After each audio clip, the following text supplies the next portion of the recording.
बिहार की जमुई लोकसभा सीट से सांसद चिराग पासवान मंगलवार को कैमरे पर भावुक हो गए।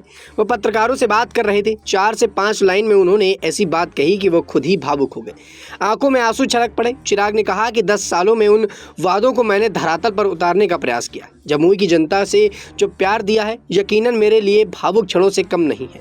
मुझे नहीं पता कि आने वाले दिनों में मेरी पार्टी क्या फैसला करती है, मुझे कहां से चुनाव लड़ाती है। आज जिस तरीके से आप सबकी आंखों में आंसू थे, सब लोग रास्ता रोक रहे थे कि भैया जमुई छोड़कर मत जाइए।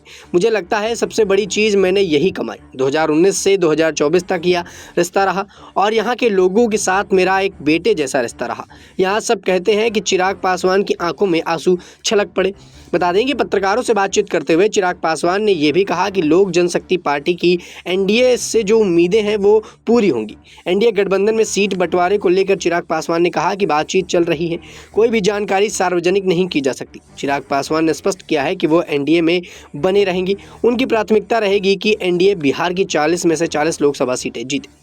वहीं इंडिया गठबंधन के टूट के बारे में पूछे जाने पर सवाल के जवाब पर चिराग पासवान ने कहा कि अब इंडिया गठबंधन तो रहा ही नहीं। उनके जो सूत्रधार थे उन्होंने अलायंस को बनाने का प्रयास किया। बिहार के मुख्यमंत्री नीतीश कुमार वहीं इस गठबंधन से अलग हो गए हैं।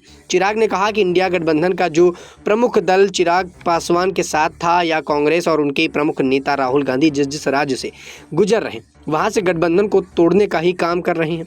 बिहार में नीतीश कुमार इंडिया गठबंधन से अलग हो गए। बंगाल में ममता, यूपी से जयंत चौधरी ने दूरियां बना ली। इस सवाल पर कि नीतीश कुमार एनडीए में आ गए हैं, आपका क्या स्टैंड होगा, इस बारे में उन्होंने कहा।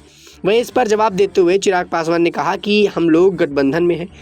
गठबंधन धर्म की मर्यादा कहती है कि गठबंधन आने और आगे बढ़ाने के लिए काम किया जाए, क्योंकि 400 सीटें जीतने का जो लक्ष्य है उसको बढ़ाने का रास्ता बिहार से होकर ही गुजरेगा। दरअसल मंगलवार को 19.76 करोड़ रुपए की लागत से झांझा में बने केंद्रीय विद्यालय का पीएम ने वीडियो कॉन्फ्रेंस के माध्यम से उद्घाटन किया। इस मौके पर जमुई सांसद चिराग पासवान मुख्य अतिथि के रूप में पहुंचे थे और सारी बातें उन्होंने उसी जगह पर पहुंचकर कह दी।